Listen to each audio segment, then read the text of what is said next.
Hi, I'm Damien from Computer Shak.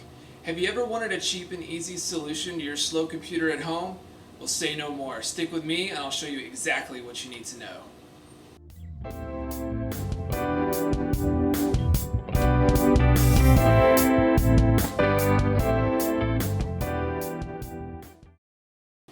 Over the years, hardware has advanced to great proportions, far exceeding the limitation of software. Nowadays, you really don't need a supercomputer to do your simple tasks like Facebook or Instagram. I'm sure you've heard your friends say, hey, just drop 32 gigs of RAM in it, that'll speed it up. And how 32 gigs is nice, but it won't make your computer faster. In fact, Windows only uses about 1.5 gigs in idle, which means the rest of it is free game. So then what determines the speed of a computer?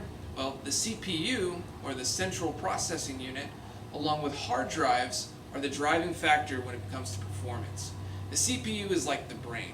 It handles every calculation and process that is displayed on the screen. Your hard drive is what stores and searches for all of your files and bits of information, like your pictures or your music. So, then what should I upgrade? In most cases, your CPU is usually fast enough, as long as it's a dual core. We recommend that you upgrade your hard drive to the new and efficient solid-state drives. These drives are up to 8 times faster than regular rotational drives. As you can see here, this little arm runs back and forth across the platter, kind of like a record player. It has to continually jump all around to find your data. The arm starts from the center, working its way to the outer edge. So that means the more you fill it up, the slower it becomes. These drives have been a major bottleneck for years, but we finally have a solution. Solid states act a lot like flash drives. There are no moving parts, nor does it generate heat, and they're also not susceptible to breaking from dropping them. It uses a series of memory modules to access data instantly. This means when you pull your files up instantly, no more hourglass. This greatly improves system responsiveness since Windows doesn't have to spend a whole lot of time looking for system files. Amazingly, you can fill the drive to its max capacity and it still runs just as fast as it did empty. We've had some amazing boot times, as little as 10 seconds, and that's booting all the way to the desktop, ready to go.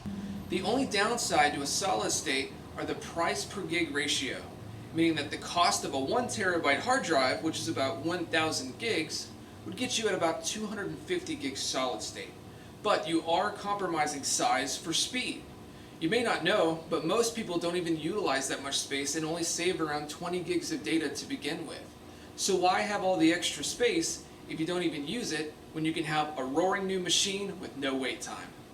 We hope you have found our video helpful. If you have any questions, leave a comment below or head to our website in the description box. Please be sure to like and subscribe, and remember, we build the best and repair the rest. Thank you.